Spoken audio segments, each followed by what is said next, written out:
أعوذ بالله من الشيطان الرجيم. بسم الله الرحمن الرحيم. فمن أظلم ممن كذب على الله وكذب بالصدق إذ جاءه أليس في جهنم مثوى للكافرين والذي جاء بالصدق وصدق به أولئك هم المتقون لهم ما يشاءون عند ربهم ذلك جزاء المحسنين ليكفر الله عنهم أسوأ الذي عملوا ويجزيهم أجرهم بأحسن الذي كانوا يعملون أليس الله بكاف عبده ويخوفونك بالذين من دونه ومن يضلل الله فما له من هاد ومن يهد الله فما له من مضل أليس الله بعزيز ذي انتقام ولئن سألتهم من خلق السماوات والأرض ليقولن الله قل أفرأيتم ما تدعون من دون الله إن أرادني الله بضر هل هن كاشفات ضره أو أرادني برحمة هل هن ممسكات رحمته قل حسبي الله عليه يتوكل المتوكلون قل يا قوم اعملوا على مكانتكم إني عامل فسوف تعلمون من يأتيه عذاب يخزيه ويحل عليه عذاب مقيم إنا أنزلنا عليك الكتاب للناس بالحق فمن اهتدى فلنفسه ومن ضل فإنما يضل عليها وما أنت عليهم بوكيل الله يتوفى الأنفس حين موتها والتي لم تمت في منامها فيمسك التي قضى عليها الموت ويرسل الأخرى إلى أجل مسمى إن في ذلك لآيات لقوم يتفكرون أم اتخذوا من دون الله شفعاء قل أولو كانوا لا يملكون شيئا ولا يعقلون قل لله الشفاعة جميعا له ملك السماوات والأرض ثم إليه ترجعون وإذا ذكر الله وحده اشمأزت قلوب الذين لا يؤمنون بالآخرة وإذا ذكر الذين من دونه إذا هم يستبشرون قل اللهم فاطر السماوات والأرض عالم الغيب والشهادة أنت تحكم بين عبادك فيما كانوا فيه يختلفون ولو أن للذين ظلموا ما في الأرض جميعا ومثله معه لافتدوا به من سوء العذاب يوم القيامة وبدا لهم من الله ما لم يكونوا يحتسبون وبدا لهم سيئات ما كسبوا وحاق بهم ما كانوا به يستهزئون فإذا مس الإنسان ضر دعانا ثم إذا خولناه نعمة منا قال إنما أوتيته على علم بل هي فتنة ولكن أكثرهم لا يعلمون قد قالها الذين من قبلهم فما أغنى عنهم ما كانوا يكسبون فأصابهم سيئات ما كسبوا والذين ظلموا من هؤلاء سيصيبهم سيئات ما كسبوا وما هم بمعجزين أولم يعلموا أن الله يبسط الرزق لمن يشاء ويقدر إن في ذلك لآيات لقوم يؤمنون قل يا عبادي الذين أسرفوا على أنفسهم لا تقنطوا من رحمة الله إن الله يغفر الذنوب جميعا إنه هو الغفور الرحيم وأنيبوا إلى ربكم وأسلموا له من قبل أن يأتيكم العذاب ثم لا تنصرون واتبعوا أحسن ما أنزل إليكم من ربكم من قبل أن يأتيكم العذاب بغتة وأنتم لا تشعرون أن تقول نفس يا حسرة على ما فرطت في جنب الله وإن كنت لمن الساخرين أو تقول لو أن الله هداني لكنت من المتقين أو تقول حين ترى العذاب لو أن لي كرة فأكون من المحسنين بلى قد جاءتك آياتي فكذبت بها واستكبرت وكنت من الكافرين ويوم القيامة ترى الذين كذبوا على الله وجوههم مسودة أليس في جهنم مثوى للمتكبرين وينجي الله الذين اتقوا بمفازتهم لا يمسهم السوء ولا هم يحزنون الله خالق كل شيء وهو على كل شيء وكيل له مقاليد السماوات والأرض والذين كفروا بآيات الله أولئك هم الخاسرون قل فغير الله تأمروني أعبد أيها الجاهلون ولقد أوحي إليك وإلى الذين من قبلك لئن أشركت ليحبطن عملك ولتكونن من الخاسرين بل الله فاعبد وكن من الشاكرين وما قدر الله حق قدره والأرض جميعا قبضته يوم القيامة والسماوات مطويات بيمينه سبحانه وتعالى عما يشركون ونفخ في الصور فصعق من في السماوات ومن في الأرض إلا من شاء الله ثم نفخ فيه أخرى فإذا هم قيام ينظرون وأشرقت الأرض بنور ربها ووضع الكتاب وجيء بالنبيين والشهداء وقضي بينهم بالحق وهم لا يظلمون ووفيت كل نفس ما عملت وهو أعلم بما يفعلون وسيق الذين كفروا إلى جهنم زمرا حتى إذا جاءوها فتحت أبوابها وقال لهم خزنتها ألم يأتكم رسل منكم يتلون عليكم آيات ربكم وينذرونكم لقاء يومكم هذا قالوا بلى ولكن حقت كلمة العذاب على الكافرين قيل ادخلوا أبواب جهنم خالدين فيها فبئس مثوى المتكبرين وسيق الذين اتقوا ربهم إلى الجنة زمرا حتى إذا جاءوها وفتحت أبوابها وقال لهم خزنتها سلام عليكم طبتم فادخلوها خالدين وقالوا الحمد لله الذي صدقنا وعده وأورثنا الأرض نتبوأ من الجنة حيث نشاء فنعم أجر العاملين وترى الملائكة حافين من حول العرش يسبحون بحمد ربهم وقضي بينهم بالحق وقيل الحمد لله رب العالمين. بسم الله الرحمن الرحيم. حميم. تنزيل الكتاب من الله العزيز العليم غافر الذنب وقابل التوب شديد العقاب ذي الطول لا إله إلا هو إليه المصير. ما يجادل في آيات الله إلا الذين كفروا فلا يغررك تقلبهم في البلاد كذبت قبلهم قوم نوح والأحزاب من بعدهم وهمت كل أمة برسولهم ليأخذوه وجادلوا بالباطل ليدحضوا به الحق فأخذتهم فكيف كان عقاب. وكذلك حقت كلمة ربك على الذين كفروا أنهم أصحاب النار الذين يحملون العرش ومن حوله يسبحون بحمد ربهم ويؤمنون به ويستغفرون للذين آمنوا ربنا وسعت كل شيء رحمة وعلما فاغفر للذين تابوا واتبعوا سبيلك وقهم عذاب الجحيم ربنا وادخلهم جنات عدن التي وعدتهم من صلح من آبائهم وأزواجهم وذرياتهم إنك أنت العزيز الحكيم وقهم السيئات ومن تق السيئات يومئذ فقد رحمته وذلك هو الفوز العظيم. إن الذين كفروا ينادون لمقت الله أكبر من مقتكم أنفسكم إذ تدعون إلى الإيمان فتكفرون قالوا ربنا أمتنا اثنتين وأحييتنا اثنتين فاعترفنا بذنوبنا فهل إلى خروج من سبيل ذلكم بأنه إذا دعي الله وحده كفرتم وإن يشرك به تؤمنوا فالحكم لله العلي الكبير. هو الذي يريكم آياته وينزل لكم من السماء رزقا وما يتذكر إلا من ينيب فادعوا الله مخلصين له الدين ولو كره الكافرون رفيع الدرجات ذو العرش يلقي الروح من أمره على من يشاء من عباده لينذر يوم التلاق يوم هم بارزون لا يخفى على الله منهم شيء لمن الملك اليوم لله الواحد القهار اليوم تجزى كل نفس بما كسبت لا ظلم اليوم إن الله سريع الحساب وأنذرهم يوم الآزفة ذي القلوب لدى الحناجر كاظمين ما للظالمين من حميم ولا شفيع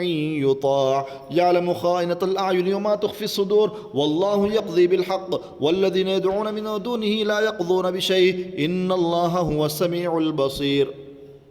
أولم يسيروا في الأرض فينظروا كيف كان عاقبة الذين كانوا من قبلهم كانوا هم أشد منهم قوة وآثارا في الأرض فأخذهم الله بذنوبهم وما كان لهم من الله من واق ذلك بأنهم كانت تأتيهم رسلهم بالبينات فكفروا فأخذهم الله إنه قوي شديد العقاب ولقد أرسلنا موسى بآياتنا وسلطان مبين إلى فرعون وهامان وقارون فقالوا ساحر كذاب فلما جاءهم بالحق من عندنا قالوا اقتلوا أبناء الذين آمنوا معه واستحيوا نساءهم وما كيد الكافرين إلا في ضلال. وقال فرعون ذروني يقتل موسى وليدع ربه إني أخاف أن يبدل دينكم أو أن يظهر في الأرض الفساد وقال موسى إني عذت بربي وربكم من كل متكبر لا يؤمن بيوم الحساب. وقال رجل مؤمن من آل فرعون يكتم إيمانه وتقتلون رجلا أن يقول ربي الله وقد جاءكم بالبينات من ربكم وإن يك كاذبا فعليه كذبه وإن يك صادقا يصبكم بعض الذي يعدكم إن الله لا يهدي من هو مسرف كذاب. يا قوم لكم الملك اليوم ظاهرين في الأرض فمن ينصرنا من بأس الله إن جاءنا قال فرعون ما أريكم إلا ما أرى وما أهديكم إلا سبيل الرشاد. وقال الذي آمن يا قوم إني أخاف عليكم مثل يوم الأحزاب مثل دأب قوم نوح وعاد وثمود والذين من بعدهم وما الله يريد ظلما للعباد. ويا قوم إني أخاف عليكم يوم التناد يوم تولون مدبرين ما لكم من الله من عاصم ومن يضلل الله فما له من هاد. ولقد جاءكم يوسف من قبل بالبينات فما زلتم في شك مما جاءكم به حتى إذا هلك قلتم لن يبعث الله من بعده رسولا كذلك يضل الله من هو مسرف مرتاب. الذين يجادلون في آيات الله بغير سلطان أتاهم كبر مقتا عند الله وعند الذين آمنوا كذلك يطبع الله على كل قلب متكبر جبار. وقال فرعون يا هامان ابن لي صرحا لعلي أبلغ أسباب السماوات فأطلع إلى إله موسى وإني لأظنه كاذبا. وكذلك زين لفرعون سوء عمله وصد عن السبيل وما كيد فرعون إلا في تباب. وقال الذي آمن يا قوم اتبعوني أهدكم سبيل الرشاد يا قوم إنما هذه الحياة الدنيا متاع وإن الآخرة هي دار القرار من عمل سيئة فلا يجزى إلا مثلها ومن عمل صالحا من ذكر أو أنثى وهو مؤمن فأولئك يدخلون الجنة يرزقون فيها بغير حساب ويا قوم ما لي أدعوكم إلى النجاة وتدعونني إلى النار تدعونني ليكفر بالله وأشرك به ما ليس لي به علم وأنا أدعوكم إلى العزيز الغفار لا جرم أن ما تدعونني إليه ليس له دعوة في الدنيا ولا في الآخرة وأن مردنا إلى الله وأن المسرفين هم أصحاب النار فستذكرون ما أقول لكم وأفوض أمري إلى الله إن الله بصير بالعباد فواقه الله السيئات ما مكروا وحاق بآل فرعون سوء العذاب النار يعرضون عليها غدوا وعشيا ويوم تقوم الساعة وادخلوا آل فرعون أشد العذاب وإذ يتحاجون في النار فيقول الضعفاء للذين استكبروا إنا كنا لكم تبعا فهل أنتم مغنون عنا نصيبا من النار قال الذين استكبروا إنا كل فيها إن الله قد حكم بين العباد وقال الذين في النار لخزنة جهنم ادعوا ربكم يخفف عنا يوما من العذاب قالوا أولم تك تأتيكم رسلكم بالبينات قالوا بلى قالوا فادعوا وما دعاء الكافرين إلا في ضلال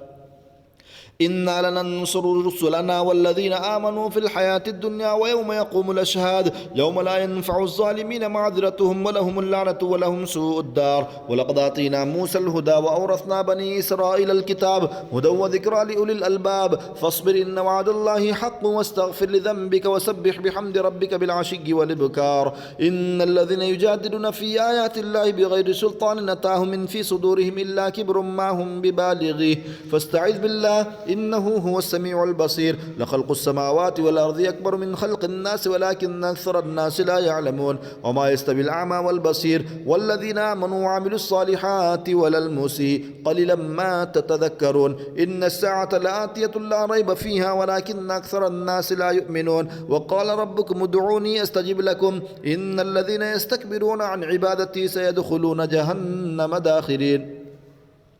الله الذي جعل لكم الليل لتسكنوا فيه والنهار مبصرا إن الله لذو فضل على الناس ولكن أكثر الناس لا يشكرون ذلكم الله ربكم خالق كل شيء لا إله إلا هو فأنا تؤفكون كذلك يؤفك الذين كانوا بآيات الله يجحدون الله الذي جعل لكم الأرض قرارا والسماء بناء وصوركم فأحسن صوركم ورزقكم من الطيبات ذلكم الله ربكم فتبارك الله رب العالمين هو الحي لا إله إلا هو فادعوه مخلصين له الدين الحمد لله رب العالمين قل إني نهيت أن أعبد الذين تدعون من دون الله لما جاءني البينات من ربي وأمرت أن أسلم لرب العالمين هو الذي خلقكم من تراب ثم من نطفة ثم من علقة ثم يخرجكم طفلا ثم لتبلغوا